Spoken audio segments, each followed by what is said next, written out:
हाय दोस्तों, next level English में आपका बहुत बहुत स्वागत है। और आज हम देखेंगे 15 से ज़्यादा वोकैबुलरी, उसके एग्जांपल्स भी देखेंगे, उसके प्रोनाउंसिएशन गाइड देखेंगे, उसके इंग्लिश मीनिंग देखेंगे, उसके हिंदी हिंदी मीनिंग देखेंगे। और इन सब वोकैबुलरी को अगर आप भी अपनी डेली कन्वर्सेशन में यूज़ करते हैं तो इससे आपका इंग्लिश हो नेक्स्ट लेवल पर जाएगा। जैसा कि आप लोग जानते हैं, ये सीरीज का अगला वीडियो है जिसमें मैं मैराथन चला रहा हूँ ऑक्सफोर्ड डिक्शनरी का। उसमें पढ़ना बहुत ही मुश्किल होता है, इसलिए मैं आप लोगों को बहुत ही आसान मीनिंग एग्जांपल्स दिखा रहा हूँ, जिससे आपको वो लोगों का जो इंग्लिश है वो पढ़ने में बहुत ही मज़ा आएगा और वो आसान भी हो जाएगा। तो चलिए वीडियो को और देरी न करते हुए स्टार्ट करते हैं। आज का हमारा पहला वर्ड है एक्यूरेट। एक्यूरेट इसका मतलब होता है सही, और इंग्लिश में इसका मतलब होता है correct and free from errors. अब चलिए एग्जांपल्स देखते हैं। The report was accurate and detailed. You need accurate measurement to build a house. आपको सही माप चाहिए अगर आप घर बनाना चाहते हैं। इसी तरह अगर आप सही स्ट्रेटजी अपनाते हैं इंग्लिश सीखने के लिए तो आप जरूर इंग्लिश सीखेंगे। अगर स्ट्रेटजी जानना चाहते हैं इंग्लिश सीखने के लिए तो उसका जो वीडियो है वो मेरे प्लेलिस्ट में आपको मिल जाएगा, वहाँ जाकर आप चेक कर सकते हैं और सही strategy, accurate strategy, efficient strategy आप देख सकते हैं, अपना सकते हैं। दूसरा है एकस्ड। एकस्ड एकस्ड इसका मतलब होता है डूम्ड, हेटेड और डिजर्विंग अ कर्स, शापित। आप देखते हैं example. The accursed land was set to bring bad luck, he called his fate on accursed one. तीसरा है एक्यूजेशन। एक्यूजेशन इसका मतलब होता है I statement that someone has done something wrong. आरोप लगाना, इल्जाम लगाना। She denied the accusation of theft. False accusation के रूइन रेपुटेशन। जो फॉल्स एक्यूजेशन है, जो गलत एक्यूजेशन है, आरोप है, वो आपके जो रेपुटेशन है उसको खराब कर सकता है। चौथा एक्यूज। एक्यूज इसका मतलब होता है आरोप लगाना। The accused him of lying. Don't accuse others without proof, मतलब है किसी पर आरोप मत लगाओ अगर आपके पास प्रूफ नहीं है तो। पांचवा है अकस्टम। अकस्टम इसका मतलब होता है आदत डालना। It's it time it takes time to accustom yourself to a new climate. Parent accustom children to a good manner, मतलब जो पेरेंट्स है, जो परिवार है, जो फैमिली है, वो चिल्ड्रन को आदत डालते हैं, आदत डलवाते हैं अच्छे मैनर्स के, अच्छे बर्ताव के। छठवा अकस्टम्ड। अकस्टम्ड अकस्टम्ड इसका मतलब होता है आदत। I am accustomed to waking up early, मुझे आदत है सुबह उठने की जल्दी। She is accustomed to cold weather, मतलब उसे गर्मी पसंद नहीं है, कोल्ड वेदर की आदत है, ठंडे मौसम की आदत है। सातवां है असर्बिक। असर्बिक इसका मतलब होता है तीखा एंड कटु वचन।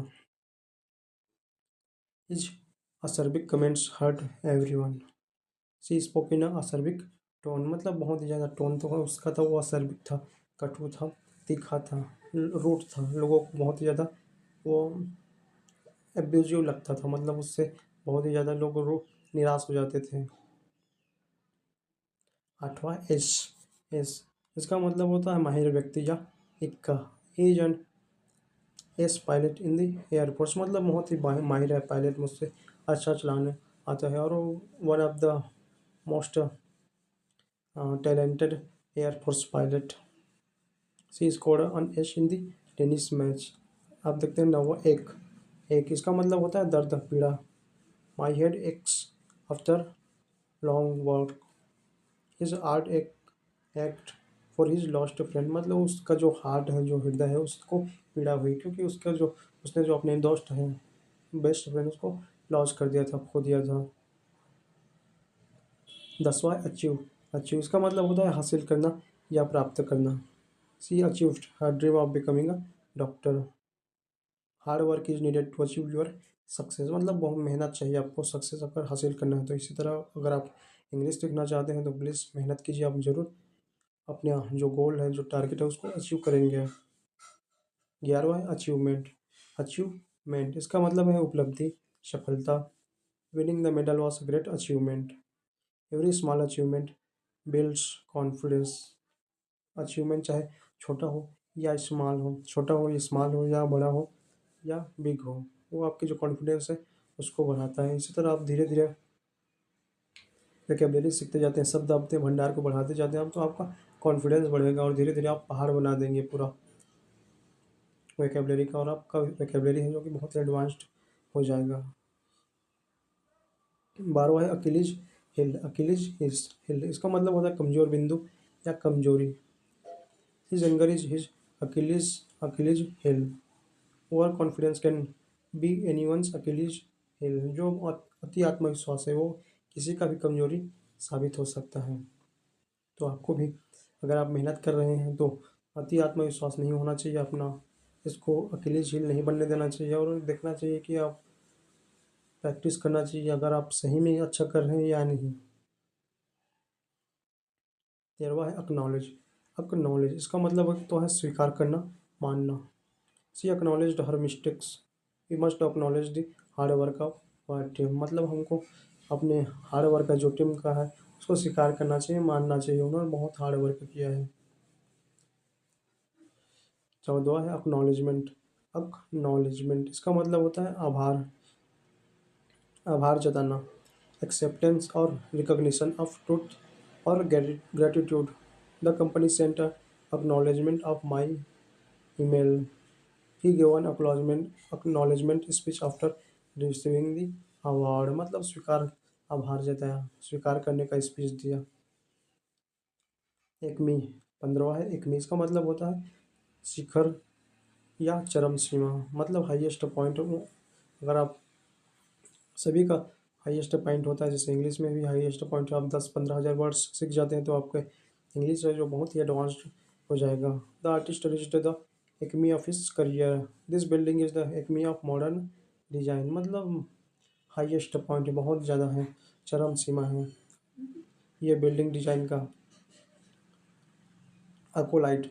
एकोलाइट 16 है एकोलाइट। प्लीज़ आपसे मेरा रिक्वेस्ट है कि इसका जो प्रोनाउंसिएशन है, जो उच्चारण है, उसको अच्छे से सुनिए, समझिए और सही उच्चारण कीजिए। नहीं तो आपका इंग्लिश बहुत ही बेकार हो जाएगा और आप लोगों के सामने एम्बेरस्ड होंगे, लोग आपको मॉक करेंगे, आपको मजाक उड़ाएंगे। तो कोई नहीं चाहते अपने आप को टू बी मॉक्ड या मेड फन ऑफ। तो आपको अच्छे से प्रोनाउंसिएशन करना है, उच्चारण करना है। अब देखते हैं 16 एकोलाइट। एकोलाइटिस का मतलब होता है a follower of assistant specially in religious service. Hindi में होता है सहायक या अनुयायी। The priest was followed by his acolytes. He walked as an acolyte to a famous leader। वह मतलब फेमस लीडर का सहयोगी था, अनुयायी था। 17वां है अकुस्टिक। अकुस्टिक इसका मतलब होता है रिलेटेड टू साउंड और हियरिंग या ध्वनि संबंध। The hall has excellent acoustic design. इसका मतलब होता है ध्वनि, कई कई बार नए नए घर में जाते हैं तो एक बार बोलते हैं तो दोबारा आता है ना अकॉस्टिक, जिसको हम अकॉस्टिक दोबारा साउंड आता है, या कुछ बोले इंग्लिश बोलेंगे तो एक बार और गूंजेगा, उस तरह का जो ध्वनि होता है उसको बोलते हैं acoustic. The hall has an excellent acoustic design. She bought a acoustic guitar. मतलब उसने ध्वनि संबंधी गिटार खरीदा। अकॉस्टिक मतलब उसे बोलते हैं जिसमें दोबारा आवाज़ आता है। अगर हम किसी नए घर में चिल्लाएं तो वहाँ पर एक बार और गूंजता है आवाज़। देखोगे आप भी सुने होंगे, इसे प्रतिध्वनि भी बोल सकते हैं या गूंज भी बोल सकते हैं, तो उसे बोलते हैं अकॉस्टिक। तो आज का ये हमारा वोकैबुलरी क्लास था, जिसमें हमने 17 वोकैबुलरी जाना, उसके हिंदी मीनिंग जाने, उसके इंग्लिश मीनिंग जाने, उसका प्रोनाउंसिएशन और उसके एग्जाम्पल्स भी देखे, जो कि कंप्लीट आपका वोकैबुलरी सीरीज चला रहा हूँ। इसमें आपको 15,000 से ज़्यादा वर्ड्स सीखने को मिलेगा। अगर आप अपनी इंग्लिश को जो बेसिक है या मीडियम लेवल है पर है उसको एडवांस बनाना चाहते हैं, बूस्ट करना चाहते हैं, ताकि आप लोगों के बीच में साइन कर सकें, अलग अलग स्पेयर में साइन कर सकें, तो आप इस सीरीज को जरूर फॉलो कीजिए। और मेरा 100% गारंटी है कि आपको इसका फ़ायदा ज़रूर मिलेगा। अगर आपके कोई क्वेश्चंस हैं, कोई सजेशन है तो प्लीज़ कमेंट कीजिए। तो आज के लिए इतना ही था, मिलेंगे अगले क्लास में। धन्यवाद।